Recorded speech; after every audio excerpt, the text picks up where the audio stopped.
Hey, everybody, welcome back to the podcast. You're listening to the longest running superhero role playing game on Earth, also known as the Continuum Chronicles. As always, I'm your host, Chris Kent, and today we're going to talk about Hypnos. But before we get into that, smash that like button, ring the bell so you know when I upload stuff, and make sure you're subscribed. We've got a great community here, and it's all thanks to you guys. Thank you so much for being here. So, that said, let's dive in. The prologue to today's adventure takes place in Rome. Dagda of the Tuatha De Danann and Diana, also known as Wonder Woman, are in a dungeon below the Roman Colosseum. Also, here are the Eternals, who are slaves of Hypnos.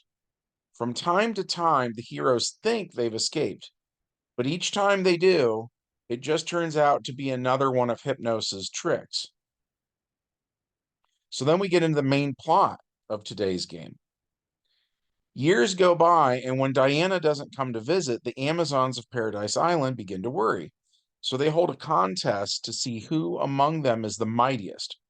Once the dust settles, the winner is Morrigan, Celtic goddess of war. She is selected to journey into man's world and search for Diana. Morrigan is given a Wonder Woman costume, and like we've stated in previous videos, in our world, we borrow a page from the Linda Carter TV series where the powers are derived from the costume. So Morrigan goes to Rome and visits the Colosseum there, where she hears the crowd chanting Dagda's name. She enters and sees Dagda fighting a Hydra. By the way, the stats that we used for this Hydra, we got from a DC Heroes book called War of the Gods by Dan Greenberg. It was published by 1989 by Mayfair. And the stats they give the Hydra are dexterity 18, strength 30, body 15, as well as skin armor of 18. The Hydra's 7 heads allow it to act like 7 different characters, and they all get to go each round.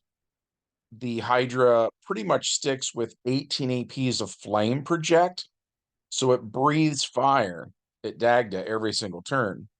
It needs an 18 or better on 2d10 just to hit him, but it needs to roll a 40 or better on 2d10 before he would actually start to take damage, and that never happens in this game session.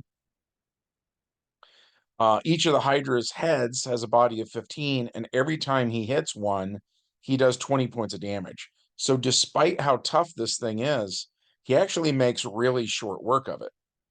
And the crowd goes wild.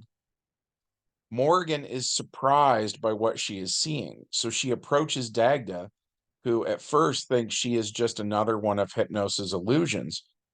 But pretty soon he realizes that she knows things that Hypnos doesn't. So he tells her to run away while she still can, but it's too late. And now Hypnos has another toy to play with now.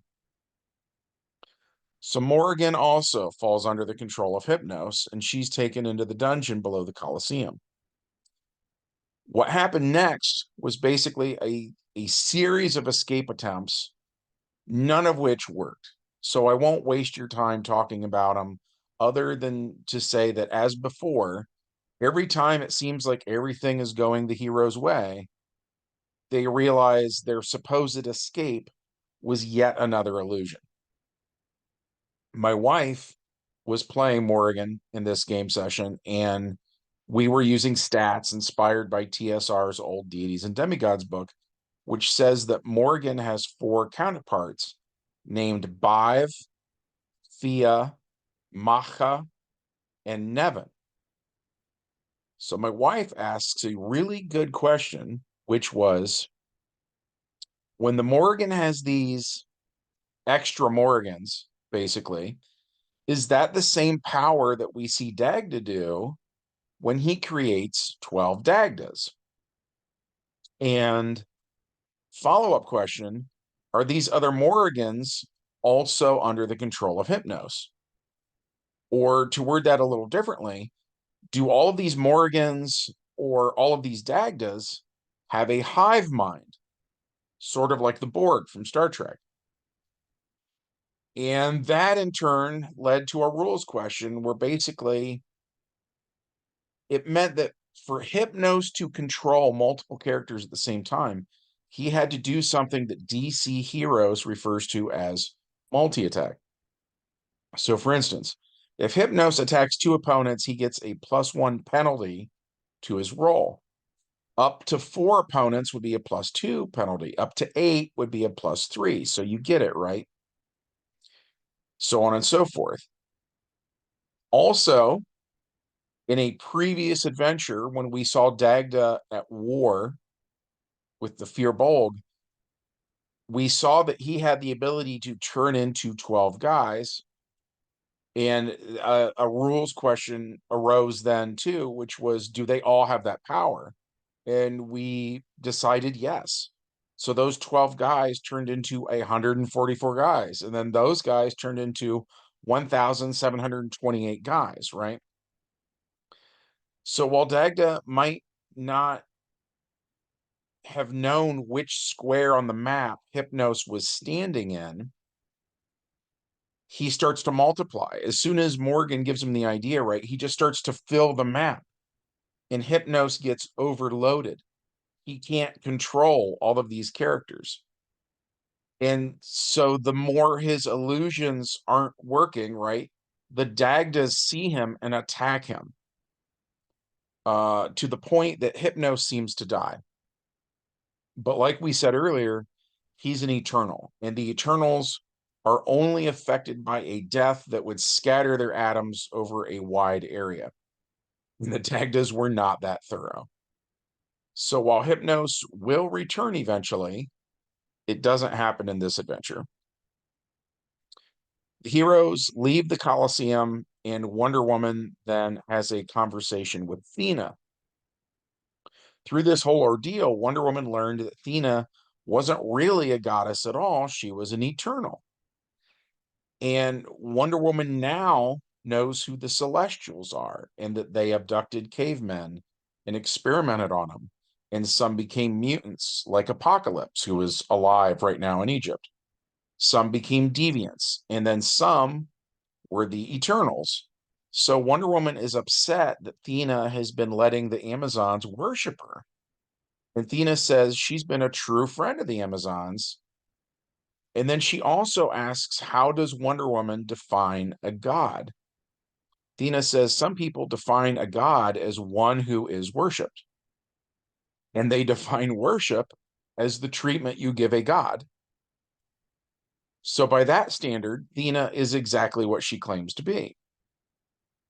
Dagda interjects and he says that he is an alien. And he's always tried to explain to people what an alien is, but most of the people he's talked to thus far on Earth don't even know what a planet is. So they can't wrap their head around the idea of what a person from another planet would therefore be. And he mentions that he met Hawkman and Hawkgirl from the planet Thanagar, and it was the same way for them. Wonder Woman says that the Amazons are not primitive, though. They know what aliens are. Wonder Woman herself needed the invisible jet because she could not fly fast enough on her own to catch up to invading starships. The Amazons have communicators, computers, healing rays, etc. So clearly, they could have understood what Athena really was if she had bothered to explain it to him. And furthermore, Athena was keenly aware of what Hercules did to Queen Hippolyta. He did the worst things any man could do to a woman. And for Athena to defend Hercules, in Diana's opinion, is a bridge too far. Athena says that Hypnos has been manipulating others for a very long time, and that she does not know if Hercules was acting of his own free will, or was Hypnos controlling him when that happened, or did that event ever even happen at all? or could it have been yet another illusion? Thena says she's not as confident as Diana is about all of those facts. But she says that what she does know is that the Eternals try to look out for each other, and they see each other as a big family. And because Thena is also privy to what happens to the Amazons because they're constant communication with her, Thena brings up Wonder Woman's brother, Jason, who, just like in the comics, um, when Wonder Woman met him, he was being a villain. And he had been influenced by the villainous daughter of a major villain, you know. Um, so Thena is basically saying the Amazons do the exact same thing that Wonder Woman is upset about. But yeah, so Wonder Woman is upset. And so she says she needs time to think and be alone. Dagda offers to go with her, but she kisses him on the forehead and says, perhaps their time together has finally reached its end. So Wonder Woman leaves, and Dagda is heartbroken. And I think that's a good stopping point. We thought that was interesting on our end. I hope that you enjoyed hearing about it. If so, smash the like button, ring the bell so you know when I upload stuff. Make sure you're subscribed and leave us a comment, as that really helps with the algorithm. I hope you guys have a great week, and we'll see you in the next video. Bye.